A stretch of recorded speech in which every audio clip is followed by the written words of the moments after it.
কোরআনের কসম কেটে বলে আমি হয়তো উমরা হাউস করছি না না আপনার পাশে কেউ না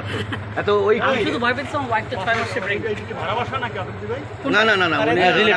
না না এটা আমাদেরই বাসা আমার চাচা আমার আপন দাদার বাসা হ্যাঁ না দাদা ওইটাই দাদার বাসায় আসছি আমি কবর জিয়ারত করতে হ্যাঁ হ্যাঁ ঠিক আছে যে আব্বা এই অবস্থা যে কবর জিয়ারত করি না ওইটা আমরা সবই জানি তাহলে বাসা থেকে আমি কেমন ছিল এটা এটা তো মাসুম স্যার আছে মাসুম স্যার সবাই ওই যে মাসুম স্যার আসি আসি আপনার ওয়ালেট ওখানে সাথে যায় লোকটা পরে মরে গেলে আমি তো সেটাই ওয়ালেটটা আমার ওয়াইফকে দিলে ভালো এটা বেক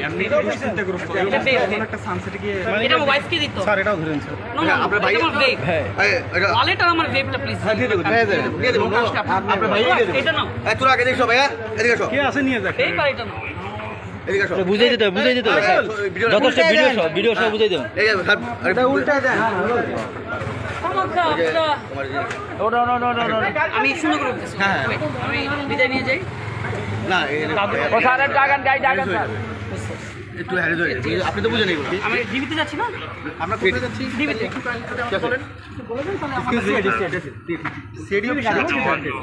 আমরা কি আর একজন সাথে যেতে পারি না অন্য গাড়ি নিয়ে একটু সাথে একজন প্লিজ না অন্য গাড়ি নিয়ে আসো ওখানে কি আছে একজন আছে আর ভাইয়ের নামটা একটু কাইন্ডলি যদি বলেন এই আগে ওই পাশে একজন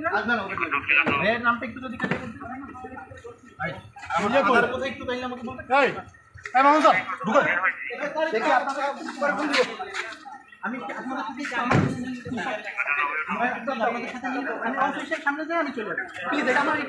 আমাকে